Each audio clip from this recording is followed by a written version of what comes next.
Good morning, guys. We're back with another video, and I'm just showing you guys what it takes to record these videos. We are here in Fort Lauderdale. We're in the traffic, just heading into the park because it's no secret anymore that this is the best park to go to the beach. It's a nice day. It's 80 degrees. And I'd say a lot of beaches in Florida, especially in South Florida, between Miami-Dade County, which is where the city of Miami is, Broward County, which is where we are, the city of Fort Lauderdale, Palm Beach County, which is where West Palm Beach is, where the president lives. Most of the beaches along the coast have been privatized, right? Most of the really nice spots have been privatized by hotels, by commercial businesses, different private people who have purchased that seafront property.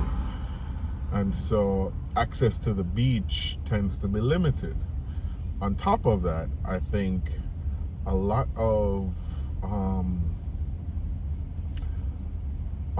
development on the beach has created this sense of commercialization, rather, right? Like, it has a lot of high-rise buildings and, all of these hotels type of a thing, apartment condos, and so you tend to lose. And keep in mind, I'm not in any means or by any shape an environmentalist. I support development. I'm in the real estate industry. I love construction and development, but I like smart construction and development where it's targeted to a specific area. And I think what we've lost as a society, as the population grows, is we lose a lot of these green spaces, especially places by the beach where you have trees, you have just nature, you have sand, beach, and just all the niceties of enjoying outside. So places like where we are, which is Dr. Von Missel Johnson State Park, it offers that serene greenery, trees everywhere. You can do a barbecue on the beach. You can have the kids come outside and get some fresh air and play. And it's really nice. So, of course, as the population has grown, you tend to have all of these people coming here on a Saturday and Sunday because it is a slither of green space in this commercialized area. As you get outside of South Florida, it gets a little bit better, but I'd tell you, if you look on a map, pull up Google Maps and you start right in the heart of Miami and just take your finger and run all the way up the coast, most of it is developed. I'd say more of it is developed than is undeveloped. And so these green spaces are highly valued. We were in Palm Beach yesterday and it was the same thing. We were trying to find just a beach to go to, get the little one to enjoy the beach. And I tell you, it's just all development. It's all private clubs and single family homes that are on the beach, and the public access is so limited.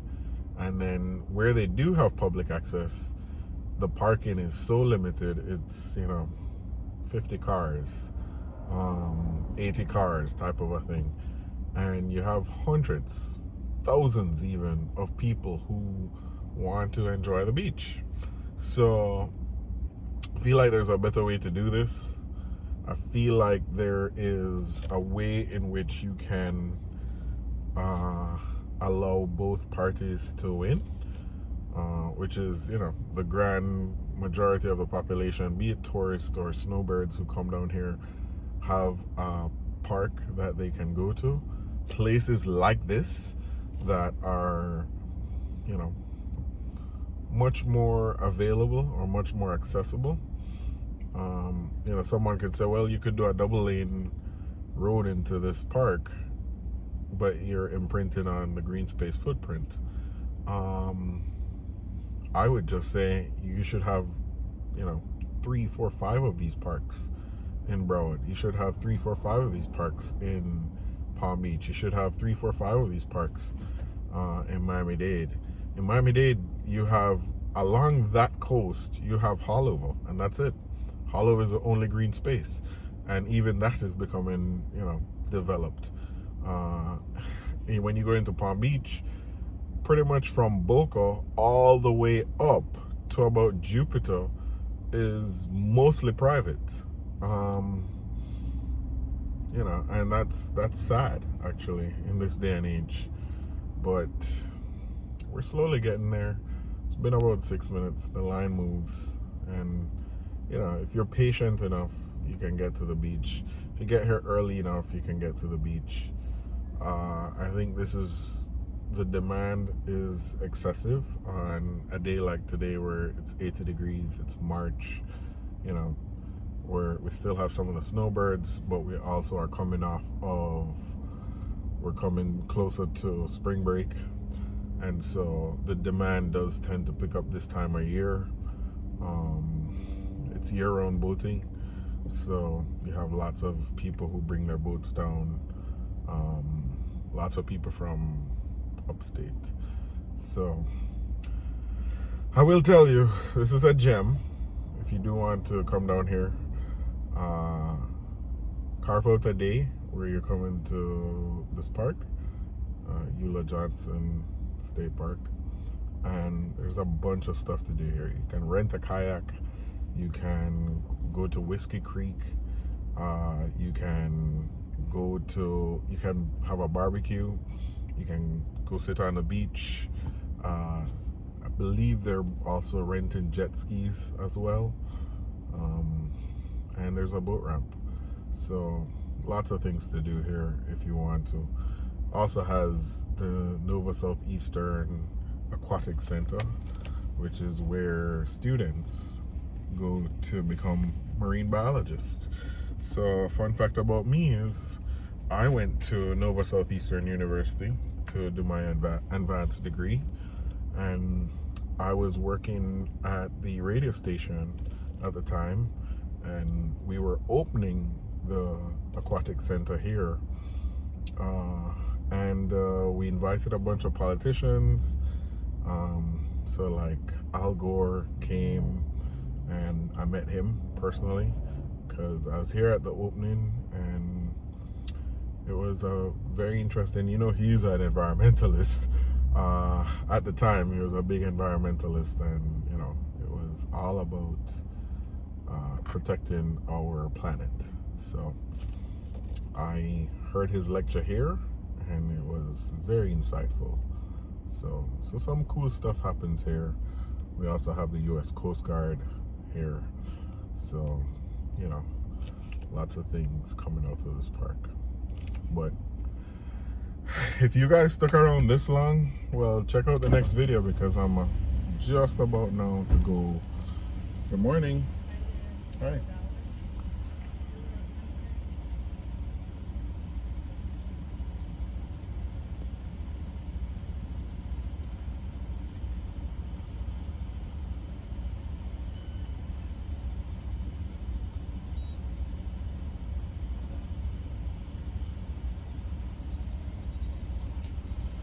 Thank you. Take care. I'm just about now to go and find my spot where I record these videos for you guys. So thank you for sticking around with me. It's time to go straight to the boat ramp. Peace. peace.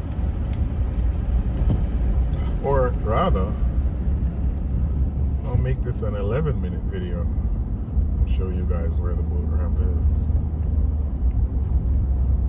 So if you guys can see, which you probably can't, on the left hand side of me is the Intercoastal, and on the right hand side of me is the beach. And if you were to ask me where's my favorite place in the world, it's this park.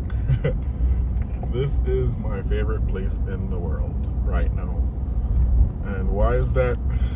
Another funny story about this place is back in the day, which I think also helped the fact that made it not become developed, is back in the day this used to be the colored beach, meaning people of color were not allowed to go to places like Miami Beach.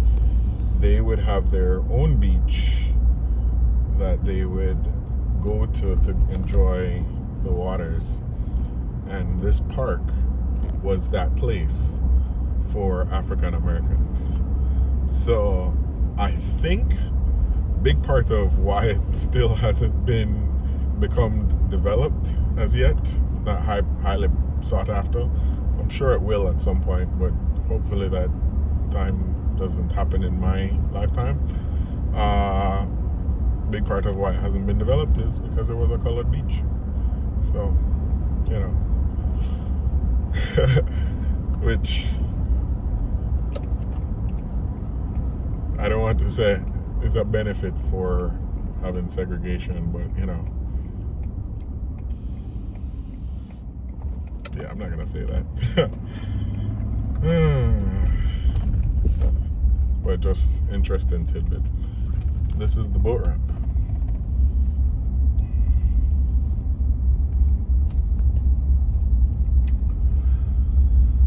Oh, we got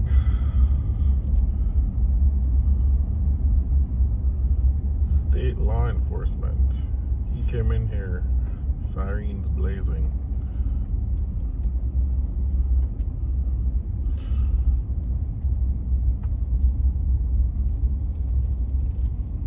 Got some people fishing. Got a jet skier. Got the cruise ship. Ooh, it's gonna be a nice view.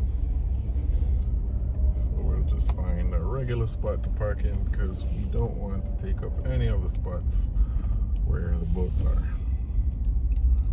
So journey with me.